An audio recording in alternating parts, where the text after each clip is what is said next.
Okay, so we all know the story of Stingy Jack, right? The trickster, so clever he's barred from both heaven and hell, doomed to wander the earth forever with just a burning coal and a turnip. It's always told as this cautionary tale. But what if that's not the end of the story? What if that's just the prologue? Right here, this question changes everything. I want you to forget the tale of some lost soul wandering in a lonely purgatory.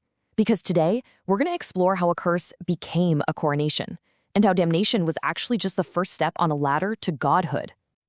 And this is the crucial shift in how you gotta see it.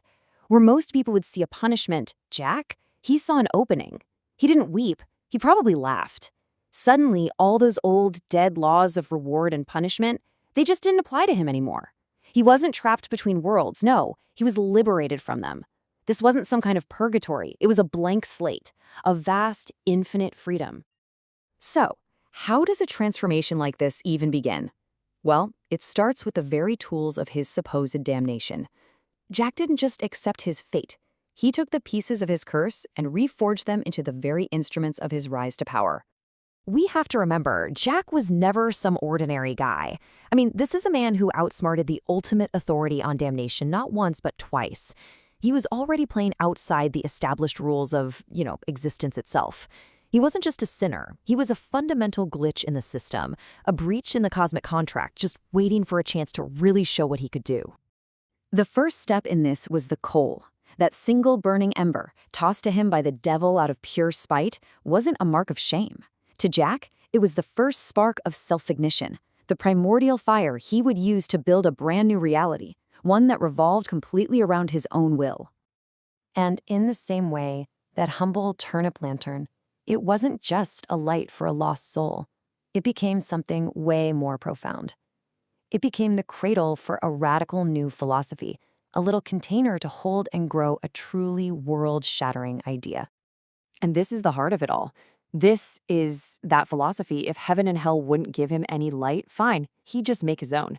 It's the ultimate statement of self-determination, right? In the absolute crushing darkness, his will and his will alone would be the source of all light. So, with this new philosophy burning bright inside his lantern, Jack wasn't just wandering anymore, he was searching.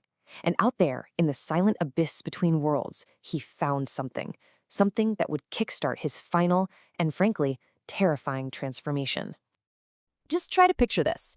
In a place where divine rules just dissolve into raw potential, Jack stumbles upon the leftover energy of a seraph. We're talking one of the highest orders of angels here. This being was unmade, basically cast out and broken down because it rejected the rigid, suffocating rules of the heavens. It was just pure, untamed power, with no purpose anymore. Now, this is so important. Jack didn't pray to it. He didn't try to make a deal. He saw this raw, divine power just sitting there, and he acted. He didn't ask for power. He seized its potential. He consumed the essence of this fallen angel, an act of just supreme metaphysical audacity. And here's the play-by-play. He finds this seraphic essence. He consumes its potential. And then he merges that divine corrupted energy with his own defining feature, his boundless greed and self-interest. And the result? That tiny little spark of self-ignition from the coal, it just erupts into a full-blown inferno of cosmic power. The fusion was total. The wandering ghost known as Stingy Jack was gone, burned away in the fire of his own ambition, and in his place stood something completely new, something absolutely magnificent and utterly terrifying. We can really understand this new being by looking at three distinct but connected sides of him. He is a corrupted Übermensch, a sovereign sorcerer, and a living conduit of power. So let's break down what each of those really means. First up, the corrupted Übermensch. This idea comes from philosophy, about a person who moves beyond everyday morality. Well, Jack became the living embodiment of that self-overcoming. He didn't just break the rules of good and evil, he transcended the entire game. For him, that whole binary is just a cage for lesser beings, and he is now completely and totally free. Next, he is a sovereign sorcerer. He now commands hell magic, not as some servant to a demon lord, but as its absolute master. You know those chains of fate and causality that were supposed to keep him wandering in a loop forever? Yeah, he now twists them to his own will, literally rewriting reality as he goes. This power gives him a whole new purpose. His wandering isn't aimless anymore. He is a predator of the absolute, hunting for power, for secrets, for dominion across every plane of existence. He's a higher being, actively forcing his will onto the cosmos. And as Jack transformed, so did his famous lantern. The turnip cracked and reformed itself, and it was no longer just a simple light in the dark. It is now a conduit, a focusing lens for all the raw, untamed power that's just coursing through him. It's not a guide anymore, it's a weapon. And what pours out of this conduit is just mind-blowing. They're called pandemonium flames. And this is not normal fire.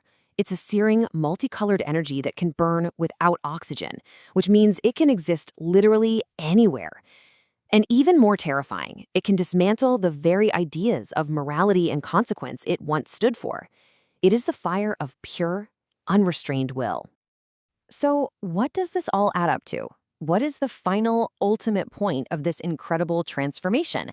Well, it's a complete redefinition of what power and destiny even are.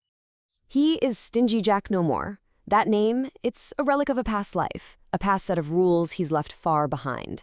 He is now simply the sovereign will made manifest, a god of trickery, of debt, of searing green fire, and he is eternally carving his own dominion across all of existence with the sharpened edge of his own ambition. The chilling and kind of magnificent lesson of Jack's apotheosis is this. A life built not on prayers or obedience, but on absolute, ruthless will, is the only life that truly creates its own destiny. And that leaves us with one final question to think about. Jack was handed a curse, and he turned it into a crown. He was given nothing, and he took everything. So if you were truly free, free from all rules, all judgment, all consequences, what would you become?